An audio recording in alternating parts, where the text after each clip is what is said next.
Salut Léo. Salut.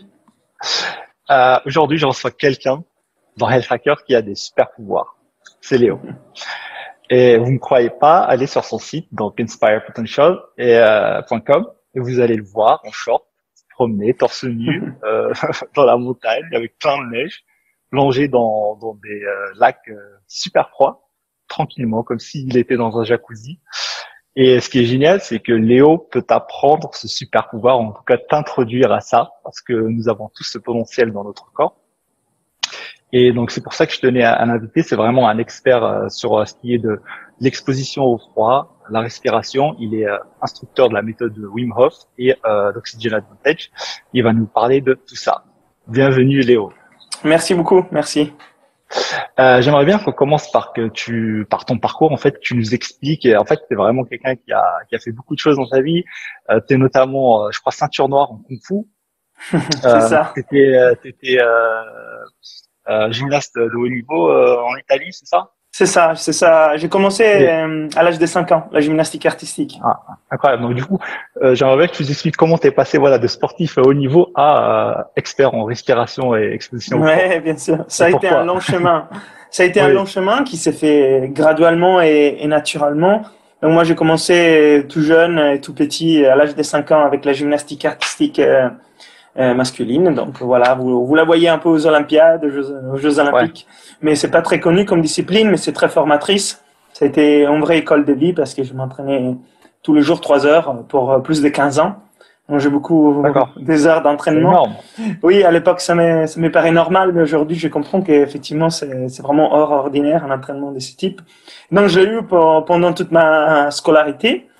Ça m'a beaucoup impacté. Au moins d'un point de vue physique et mental, les liens corps et mental, c'était quelque chose d'entraîné. Mais voilà, sans aller plus loin, j'arrivais bien à contrôler et maîtriser mon corps, la proprioception motrice. Ça, Ouais, c'était bien, c'était en place. Mais de l'autre côté, les liens qui existaient d'un point de vue plus subconscient de la gestion du stress entre les corps et ok, les mentales, ça, je le connaissais pas. d'accord. Je connaissais pas non plus la respiration et d'autres techniques qu'on pourrait dire aujourd'hui des biohacking, mais pour la maîtrise de soi, de son énergie et de sa santé. Mais en tout D'accord. cas, ça a été une très bonne école. Donc, ça m'a beaucoup formé. Et après un certain moment, j'ai arrêté quand j'avais 20 ans pour me dédier à mes études. Donc, je suis aussi T'as fait des ingénieur de formation. compétitions de haut niveau? T'as fait des Oui, oui, compétitions de haut niveau? donc j'ai fait beaucoup de compétitions. Dès l'âge de 8 ans à l'âge de 20 ans, je fais des Ah, compétitions au d'accord. niveau national avec l'équipe d'Italie tous les années. Voilà. Donc, Ok. c'était beaucoup Donc de là, tu dis compétitions. que t'as été par la suite dans des études d'ingénieur.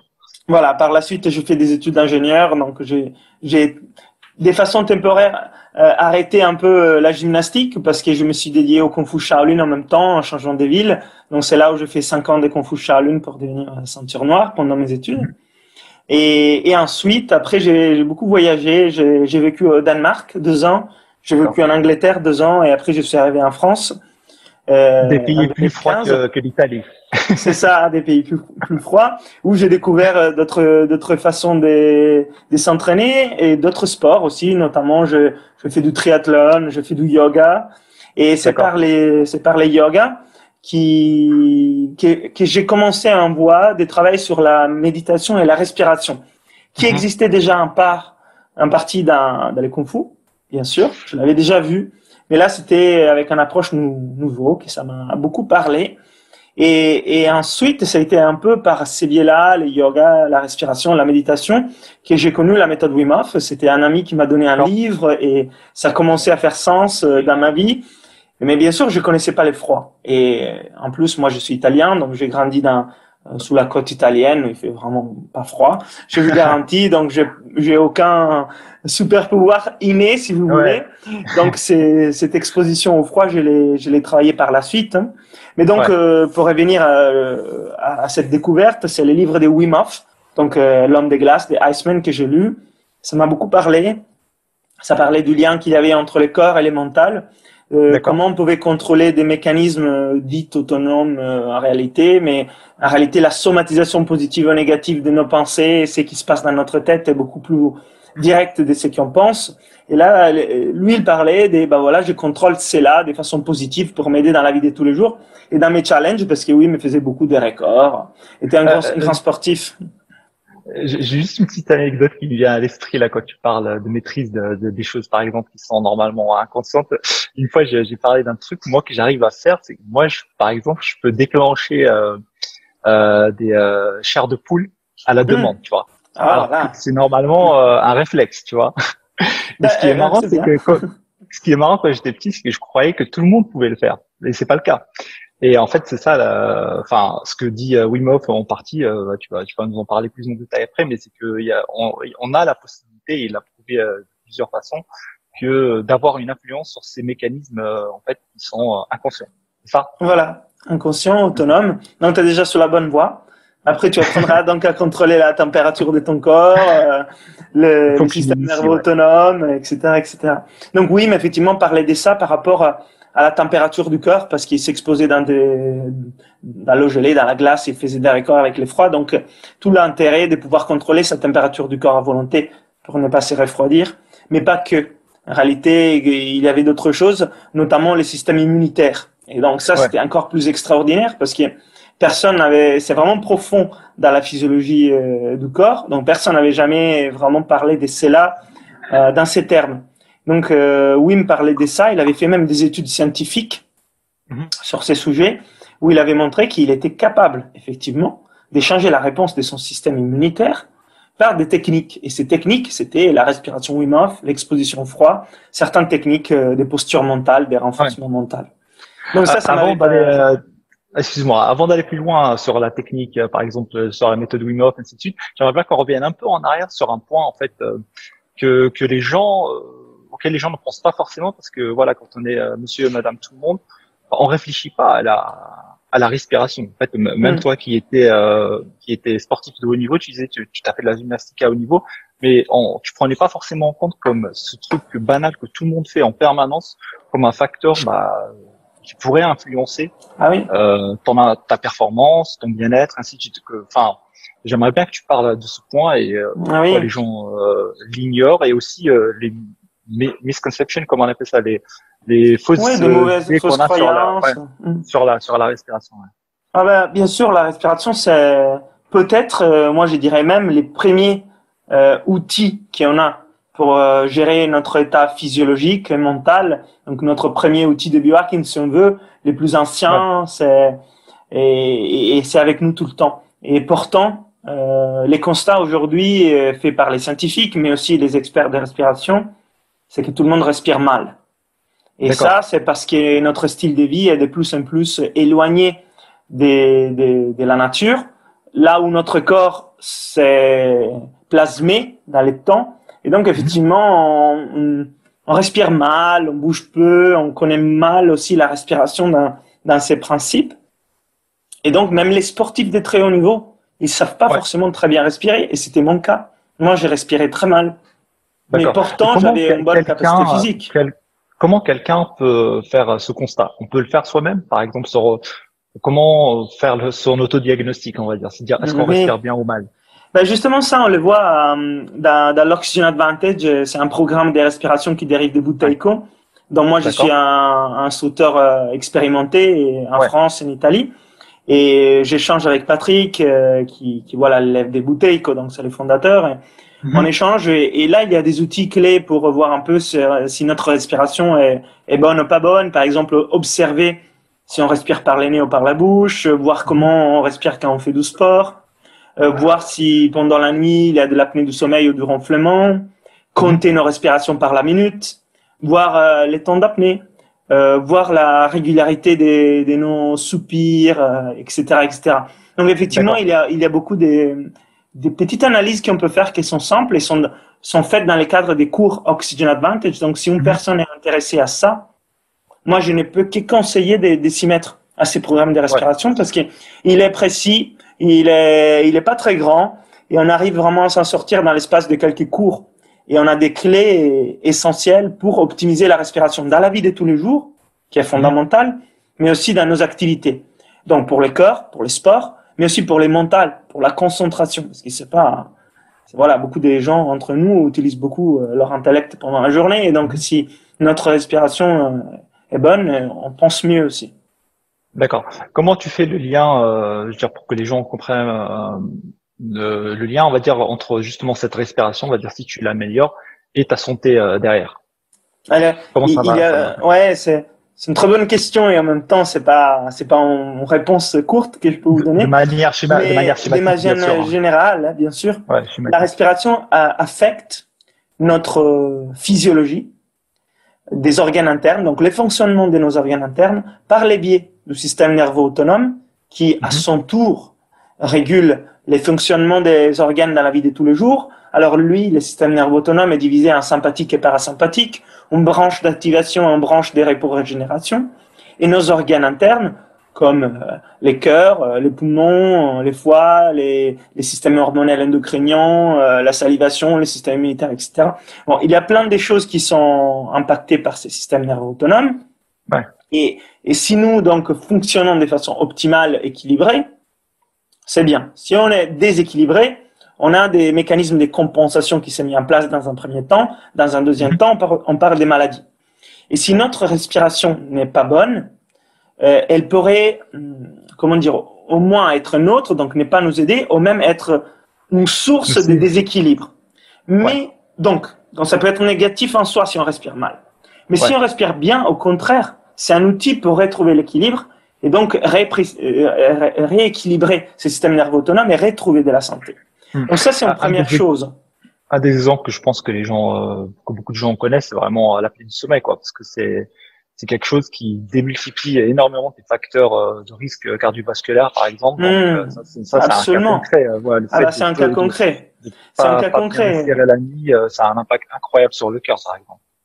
C'est ça. Et aujourd'hui, c'est toléré. On pense que c'est presque normal de ronfler et de faire de Ouais. l'apnée du sommeil. C'est toléré, mais c'est totalement pas normal, en fait. C'est un Ouais. mécanisme de compensation qu'on paye les jours. Ouais, sur ce point, en fait, moi, je ronflais beaucoup quand j'étais en surpoids, et j'ai fait quelque chose d'assez radical. Je crois que je l'ai jamais dit sur ma chaîne, mais ça m'arrive très régulièrement de dormir avec du sparadrap sur la bouche. Oui, bien Et, sûr. euh, et tu parles un peu de ce point. J'aimerais bien qu'on l'aborde un petit peu. Je pense que les gens vont être surpris. Oui, Pourquoi pas, on appelle ça le mouth taping en anglais, pourquoi ça peut aider certaines personnes, par exemple. oui. Alors, en sachant que ça, c'est entre guillemets un exercice, pas vraiment un exercice, mais une pratique qui vient compléter une série d'exercices qu'on va faire pour Ouais. rééquilibrer notre respiration, faire un reset, casser des cercles vicieux des respirations qui sont en Mhm. place de façon autonome, malheureusement, et par la respiration consciente, des exercices de respiration et des pratiques intelligentes, on va casser ces cercles vicieux pour construire des cercles vertueux. Et donc, le D'accord. mouth tapping, qu'est-ce qu'elle fait? Dans les moments où on n'est pas conscient, donc notre respiration autonome va se remettre en place de façon automatique, ce qui endort, on va lui empêcher de se mettre en place de façon négative, par exemple la respiration par la bouche, Mhm. superficielle, en mettant du sparadrap, mais aujourd'hui il y a des choses un peu plus fines pour le faire, qui sont un peu plus jolies, comme ça s'appelle le myotape, Hein. et ça ferme les lèvres. Donc, Mhm. en fait, on respire par le nez. Et c'est tout simple, mais pendant la nuit, ça nous permet de respirer par le nez. Donc, ça réduit énormément les congestionnements et l'inflammation des voies respiratoires, Mhm. donc l'apnée du sommeil, donc le ronflement. Et ça aide, par exemple, sur la qualité du sommeil, qui c'est un facteur très important. Ouais. Au-delà de ces points-là, j'ai vu récemment que tu as fait une vidéo sur la respiration nasale et l'oxymétrie, qui je trouve ça super intéressant dans le Oui, contexte actuel. J'aimerais bien que tu nous parles un peu de ça, parce que très peu de gens le savent, mais enfin, respirer par le nez et respirer par la bouche, c'est vraiment pas la même chose. Et ça tout n'a à pas les fait. mêmes impacts sur notre corps et notre santé. Oui, alors ça c'est un point essentiel. Comment on respire, c'est important. Et c'est plus important de combien on respire, quoique Mhm. combien de respirants, c'est aussi important. Donc la D'accord. première chose, effectivement, c'est mettre en place une respiration nasale. Ça veut dire par les nez. Inspire, expire. Et cela permet plusieurs choses, effectivement, parce que les nez filtrent l'air de toutes les particules, de la pollution, de tout ce qu'on trouve. Et donc, c'est un filtre, déjà, une barrière qui purifie l'air. Mhm. Ensuite, c'est un échangeur de chaleur. Ça réchauffe cet air et ça l'humidifie pour permettre qu'il s'arrive dans des conditions optimales jusqu'aux alvéoles des bronches des poumons, là où il y a un échange gazeux entre les artères, les sangs artériels, les sangs veineux, au niveau des poumons, pour ensuite oxygéner les sangs. Mhm. Mais il y a aussi une autre chose, c'est que la cavité nasale, qui est dans notre crâne derrière les nez, est très grande. Et quand l'air passe par cette cavité nasale, elle arrive à produire de l'oxyde nitrique. Donc l'azote est déjà contenu dans l'air par des mouvements physiques de l'air dans la cavité nasale. Il y a une molécule, l'oxyde nitrique, qui est produite de façon naturelle. Et cette molécule a un effet antiviral déjà. Donc ça empêche la reproduction des virus et bactéries dans nos voies respiratoires. Donc c'est pour ça que j'en parlais pour le Covid et le coronavirus, parce que ça a été vu que ça empêchait la reproduction dans les premiers stades des développements du virus, donc ça aide pour ne pas l'avoir. Je vais mettre en lien la Voilà. vidéo. Ouais, c'était des recherches donc qui étaient faites dans un contexte parallèle, mais donc ça reprend cet élément-là déjà pour entretenir la santé des nos voies respiratoires. Mais en plus, c'est un vasodilatateur, donc ça permet de mieux faire passer l'air. Mhm. Donc si on respire ainsi, la respiration est plus efficace que si on respire par la bouche, parce que par la bouche, tout ça est bypassé. L'air va directement au poumon, froide, sèche, pas trop humide, pas filtré, il n'y a pas d'oxyde nitrique. On perd environ 15-20% d'efficacité juste pour cela. Donc on pense que si on va respirer par la bouche, on prend plus d'air, et c'est vrai, mais en fait on n'assimile pas l'oxygène, donc ça sert strictement à rien. Au contraire, ça devient dangereux pour une série de raisons, et là je vais vous en passer, mais les plus on respire par la bouche, les plus ça va être difficile de respirer par les nuits, le jour et la nuit. Donc si on respire par la bouche le jour, la nuit on a forte chance qu'on va les reproduire, et c'est là où on va avoir l'apnée du sommeil, le ronflement, et la qualité du sommeil va s'empirer. Et voilà, donc c'est pour ça que l'esparadrap la nuit, c'est une mesure palliative complémentaire à faire des exercices dans la journée. Donc souvent on commence déjà à respirer par les nuits dans la journée, et après on les met pour la nuit aussi. Voilà. Ouais. Donc, j'ai pas encore fait pour la journée, mais je crois que je vais m'y mettre. Mais voilà, la journée, tu peux les faire de façon consciente, tout simplement, en fermant la bouche toi-même. Effectivement, depuis que je fais ça, en fait, je suis beaucoup plus conscient de ma respiration au quotidien et je me rends compte quand je respire par la bouche pendant la journée. C'est très bien. C'est le premier pas. Effectivement. Ah ouais, ça m'a beaucoup aidé sur ça. Mais tu sais, moi, j'ai parté dès là. Hein. Moi, j'ai parté dès très loin. Hein. Sportif de très haut niveau. Franchement, au niveau physique, j'étais pas mal. Je faisais beaucoup de sport. Mais pourtant, je respirais par la bouche tous les jours. Donc, tout ce qui était cardio, pour moi, était inatteignable. Je pouvais pas courir, je pouvais pas faire de vélo. Mais pourtant, au niveau gymnastique, en fait, explosivité, force et tout ça, je suis très fort. Mais bon, j'ai mis en place des exercices dans les temps et c'est s'est amélioré. Voilà. Ouais. Donc là, t'as parlé d'un truc un peu contre-intuitif qui est que voilà, forcément, respirer, on va dire plus par la bouche, c'est pas forcément mieux en fait. Et donc il y a un autre point aussi que les gens, mais en fait, c'est respirer plus ou on va dire, c'est pas forcément mieux s'oxygéner en fait. Ça, j'aimerais que tu abordes. Alors, effectivement, pour la plupart des personnes aujourd'hui, on a vu qu'on respire trop. On respire pas. Ah bon? Ok. On respire pas assez, mais on respire trop. Et c'est pas bon. C'est comme respirer trop peu. En fait, il faudrait respirer ce dont on a besoin. Et ça, on ne pourra jamais le faire de façon totalement consciente. Ça doit être fait de façon autonome par les chémorécepteurs du cerveau, etc. Donc, il faut mettre en place des exercices qui entraînent notre corps. À ces moments-là, la respiration va se mettre en place de façon optimale tout seul. Mais vous ne pourrez pas savoir combien c'est trop ou trop peu à un certain moment donné en réfléchissant. C'est pas possible. Donc, qu'est-ce qu'il faut faire? Il faut faire des exercices. Et ce qu'on a vu, c'est que tout le monde respire trop.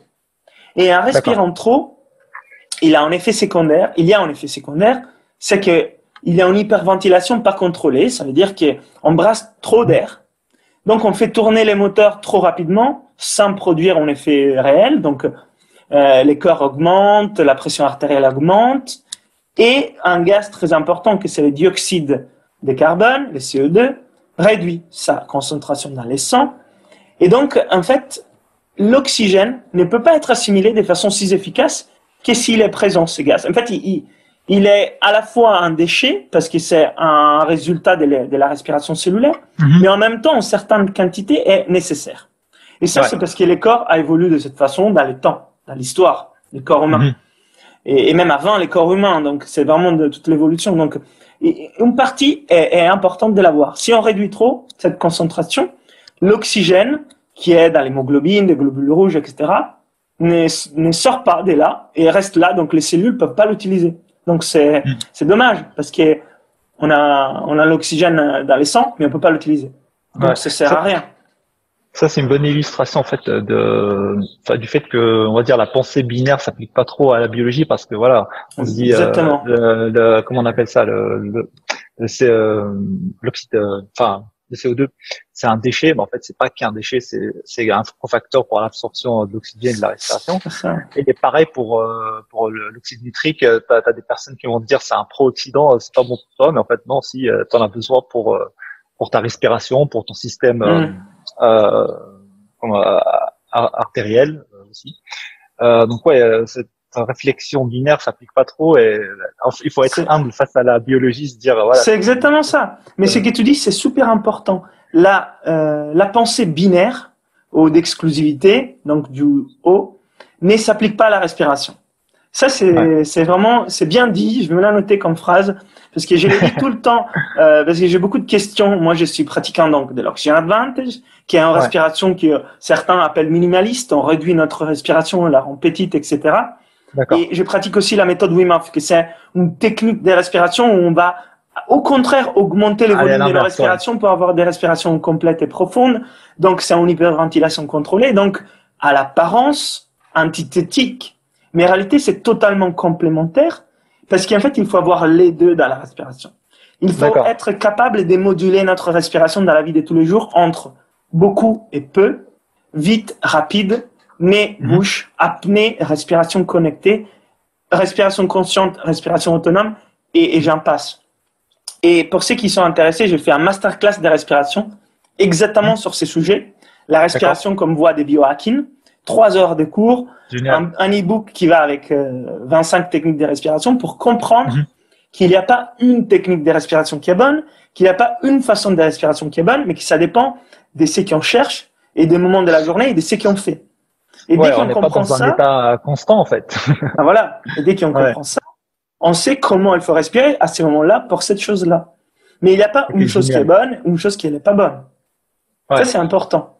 Même si certaines fois, on est d'accord que quand on est à repos, assis, dans la vie de tous les jours, on ne bouge pas, il y a une respiration à ce moment-là qui est bon. Donc il faut essayer de suivre ces principes. Ouais. Tu as commencé à en parler au début et là maintenant, j'aimerais bien que tu nous parles de la méthode Wim Hof. En fait, moi, je suis tombé dessus il y a quelques années, je crois, avec le reportage de Vice.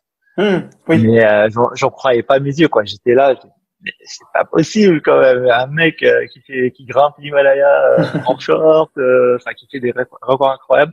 J'aimerais bien que tu me parles rapidement du personnage de Wim, parce que tu l'as rencontré, j'imagine. Bien sûr. Ah bah oui. Moi, je me suis formé avec lui, donc je connais bien. Voilà. Et de sa méthode et de ce que ça apporte en fait.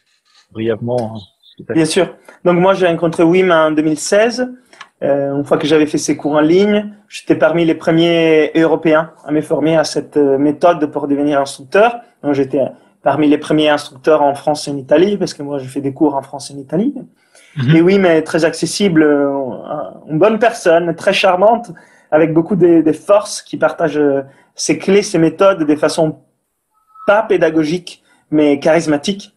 Et voilà, ça. La méthode qu'il pratique est un peu particulière parce qu'il utilise l'effroi qui est en force de la nature, qui a été très souvent mis à l'écart de notre façon de vivre, donc qui a peu peur, ou même qui on peut penser être ennemi à notre santé, mais au contraire, encore cette pensée dualiste, d'exclusivité, que les chaud est bien, les froid est mauvais, c'est pas vrai en fait. On a besoin du froid comme du chaud. Les yin et les yang, on a besoin des deux, et l'effroi, c'est vraiment un pilier qui manque dans la santé aujourd'hui, comme la respiration. Juste pour appuyer ton point, hier j'ai lu une étude scientifique qui était super intéressante. En fait, on parle souvent de l'avantage plutôt de le fait que la restriction calorique peut aider à prolonger la vie, par exemple, ou bien à améliorer la santé. Et en fait, ils ont fait une étude vraiment intéressante, c'était de voir est-ce que la température à laquelle on vit avait un impact sur la restriction calorique.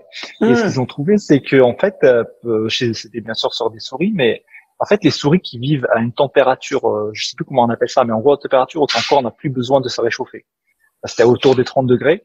En fait, les avantages de la restriction calorique étaient annulés, en fait. Alors que les souris qui vivaient dans un environnement normal, c'est-à-dire autour des 20 et quelques degrés, on avait toujours cet avantage de la restriction calorique. Donc, du coup, ouais, c'est un truc qui est sorti genre il y a 2 jours, quoi. Et je me suis dit, j'aimerais bien partager ça avec toi et dire ce que tu en penses. Bah, bien sûr, mais de toute façon, le métabolisme est impacté par la température à l'extérieur. Donc, nous, quand on est exposé dans les froids, on fait augmenter notre métabolisme des 300% quand on est exposé au froid. C'est énorme. Ça veut dire que la consommation calorique augmente des 3 fois. Donc, imaginez faire du sport dans les froids, vous augmentez votre consommation calorique, ça explose. Donc, pour les personnes qui ont envie de perdre du poids et de perdre de la graisse, c'est sûr que s'exposer au froid plus la restriction calorique, ça a un effet synergique. Et donc, moi, depuis que je pratique la méthode Wim Hof, je fais des douches froides, je fais des bains dans les lacs gelés, mais pas tous les jours. Des fois, c'est juste la douche froide. Et j'applique les jeûnes intermittents depuis quelques années, qui donc est une petite forme de restriction calorique en soi, parce que, voilà.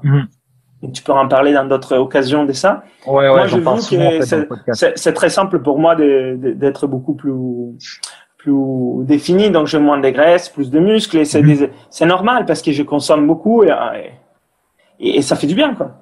Ouais. Donc, on revient sur la méthode Wim Hof. Tu peux juste expliquer rapidement en quoi ça consiste, en fait? Donc, la méthode Wim Hof, c'est 3 piliers. Ces 3 piliers sont la respiration, l'exposition au froid et la force du mental.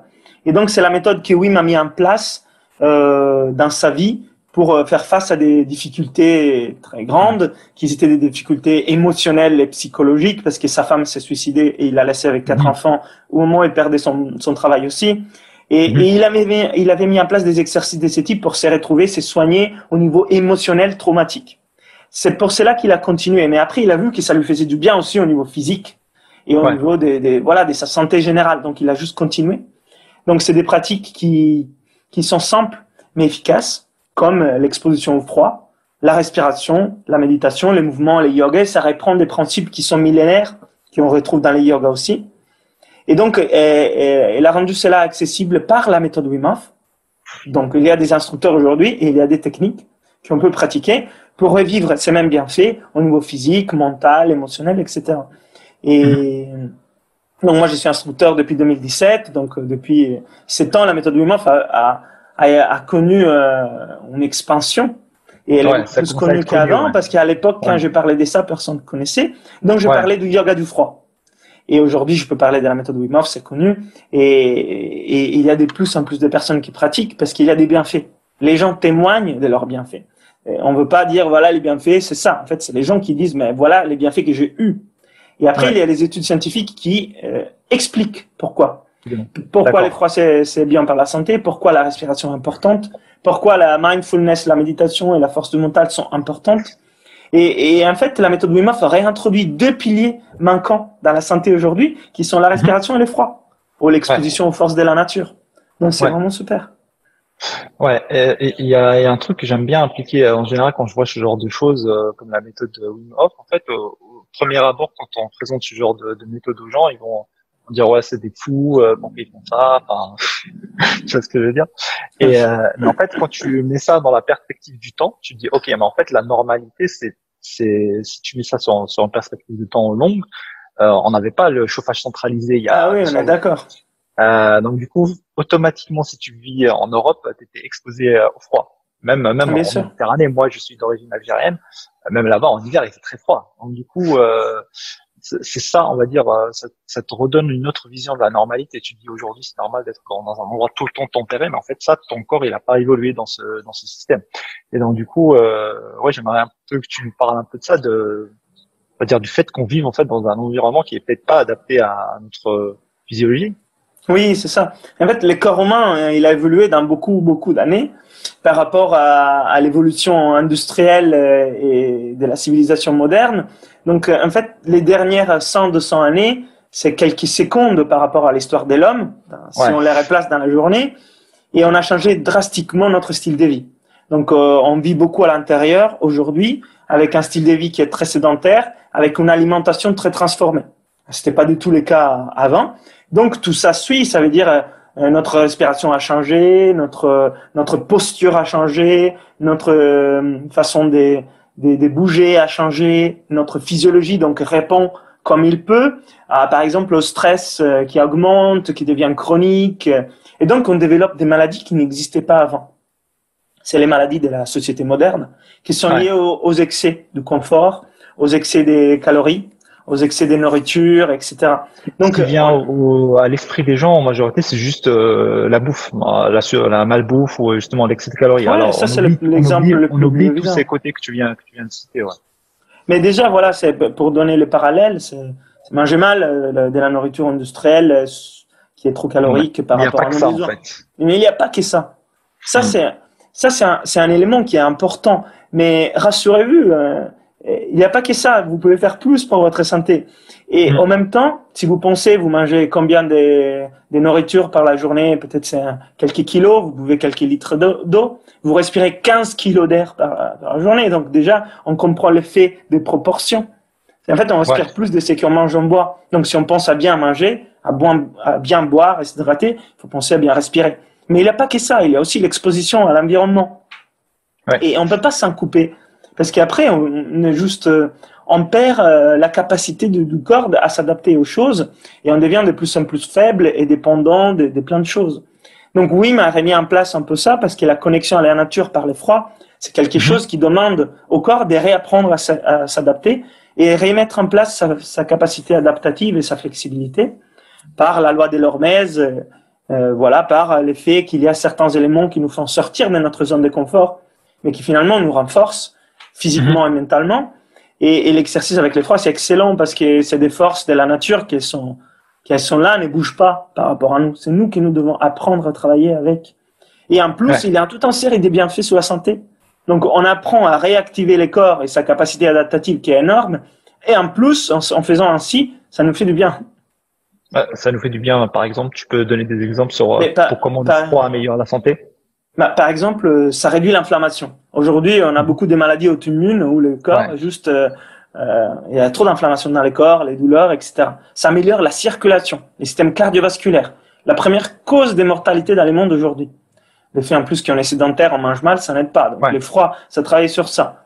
En plus, ça stimule le système immunitaire. Ça augmente la production des lymphocytes, des globules blancs. Donc on a Mhm. bien de traverser une crise sanitaire.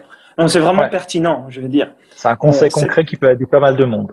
voilà. S'exposer au Les chauds froid. est bien, il faut les garder dans la vie, mais il faut réintroduire les froids. Donc Mhm. c'est un des choses qui font partie de la méthode Wim Hof. Et c'est très simple parce qu'on n'a pas besoin de partir dans l'Himalaya, escalader les montagnes, torse nu, ou méditer dans des temples, J'allais dans en la venir, neige. j'allais te dire comment on applique ça. On applique ça dans Comment la on vie de applique tous ces les conseils. jours. C'est ça l'important. Moi, j'habite à Paris. Je Mhm. peux pas être tout le temps en nature, malheureusement, et j'aimerais bien. Ouais. Et donc, je pratique à la maison, les matins, 5-10 minutes avant d'aller au travail ou de faire les choses qu'on doit faire. C'est accessible à tout le monde. On fait des douches froides. Donc, c'est des Mhm. choses qui ne coûtent rien, au contraire. Ouais. J'ai réduit les Moins de chauffage. chauffages à la maison. J'ai réduit mes habits. J'essaye d'être un peu plus exposé à l'environnement sans m'efforcer, sans me faire mal. J'ai fait mes exercices de respiration les matins ou les soirs, 5-10 minutes quand j'ai le temps. Je prends le temps de faire un peu de mouvement, un peu de méditation et finalement, avec un hygiène de vie correct et simple qui est accessible à tout le monde, on peut vraiment changer la santé. Et moi, je l'ai vu sur moi et pourtant j'allais bien. Donc quelqu'un qui va Ouais. déjà pas très bien va le voir tout de suite. Voilà. Ouais. Mais j'adore parce que t'as vraiment donné des illustrations concrètes et enfin qui éliminent les excuses. Les gens vont dire t'as pas besoin d'aller à l'Himalaya pour appliquer ça chez toi. Ben, Mm. tu baisses juste ton chauffage ou tu l'allumes pas. Tu t'habilles moins chaud de temps en temps. Tu prends des douches froides de temps en temps ou même régulièrement. Donc c'est vraiment des conseils très cool que les gens peuvent appliquer. C'est juste que on va dire le défaut marketing de cette méthode, c'est que le froid, qu'est-ce que c'est dur. Ouais, c'est dur surtout au début. Ouais. C'est comme le sport. Si t'as jamais fait de sport, au début, aller courir même 1 kilomètre, c'est dur. Ouais, c'est vrai. Faire 10 pompes, c'est dur. Après, quand tu commences à t'entraîner, ce qui était dur avant devient gérable. Après, ça devient même agréable de faire un peu de sport parce que tu te sens bien après. Donc oui, c'est dur au début. Et vraiment, quand tu te mets face les premières secondes, mais en fait, comment tu te sens bien après, ça vaut vraiment le coup finalement. Et en plus, la santé, voilà. Donc, il y a des bienfaits du deuxième degré qui sont plus importants de la sensation d'inconfort, je pense. Ouais, il y a un point, je pense, ça aide. Enfin, c'est un truc concret aussi. Moi, j'ai essayé un peu les douches froides. Je l'ai pas fait très régulièrement. J'ai dû le faire pendant un mois, 2 fois. C'est que si t'es mal réveillé, il y a rien de mieux. En fait. Ah oui, c'est sûr. On n'a pas besoin de café, là. Après ça, t'es une batterie, vraiment, c'est vraiment puissant pour te réveiller. J'aimerais bien qu'on parle de l'autre point de la méthode Wim Hof. Si j'ai bien compris, je la connais pas vraiment bien, mais il y a une partie où on fait de la surventilation contrôlée, c'est ça? Voilà, c'est une technique respiratoire. C'est une technique respiratoire qu'on doit bien pratiquer une fois qu'on connaît les bases de la respiration. Ça, c'est important. Et c'est pour ça que c'est aussi important de pouvoir peut-être suivre des instructeurs qui connaissent bien pour ne pas faire n'importe quoi. Parce que comme toute technique respiratoire, c'est super. Mais si on les fait mal, c'est pas ce qu'on cherche à faire.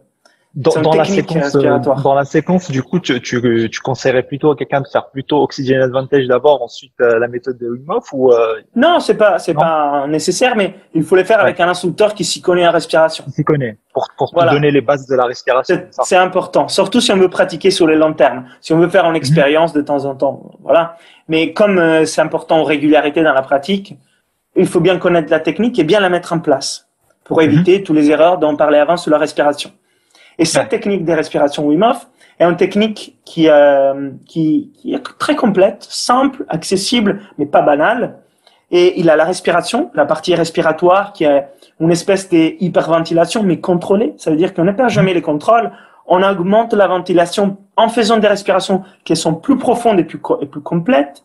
Donc, c'est super pour la capacité pulmonaire, les voies respiratoires. Ça, c'est super. Ouais. On change notre état physique et mental, on s'apaise, on s'équilibre au niveau du système nerveux autonome, en faisant aussi des apnées. Et là aussi, on ne force pas, c'est pas en compétition, c'est pas de l'apnée sous l'eau non plus, on est sur un tapis de yoga et on est tranquille. Et on répète en faisant des cycles. Et donc, ça, c'est la technique de base de la respiration Wim Hof qu'on pratique, parce que l'objectif, c'est l'équilibre du système nerveux autonome dont on parlait tout à l'heure. Donc, c'est une technique qu'on pratique 10, 15, 20 minutes, mais c'est une technique. C'est pas la respiration qu'on va faire toute la journée. Et donc ça, c'est aussi important de comprendre parce qu'il y a beaucoup de personnes dans les passés qui disaient mais c'est tellement bien que je vais respirer comme ça toute la journée. En fait, tu reviens sur le point que tu disais tout à l'heure, le fait qu'on respire trop. Si tu fais ça tout le temps, bah c'est trop respirer en fait. Voilà, c'est ça. Et donc c'est pour ça qu'il faut comprendre déjà les bases de la respiration pour ne pas s'induire par mauvaise pensée à faire des choses qui ne sont pas bonnes. Mais en étant une technique, elle est très efficace et moi je connais peu de techniques de respiration qui sont si efficaces pour s'équilibrer, se centrer, réduire le stress, booster les systèmes immunitaires. Donc, c'est vraiment génial. Moi, ce qui m'impressionne dans cette technique, c'est que j'ai l'impression que en fait ça peut induire des changements très rapidement. C'est ça qui est étonnant.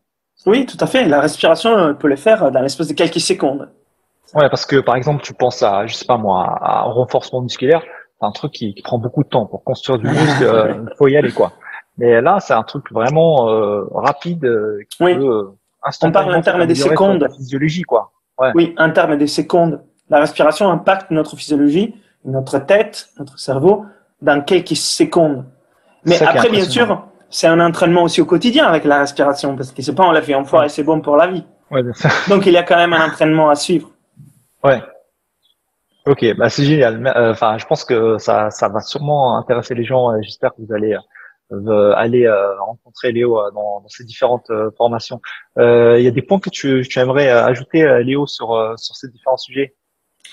Et moi rapidement, je vais partager avec grand plaisir ces clés avec vous. Je vous invite à explorer peut-être de vous-même ces techniques.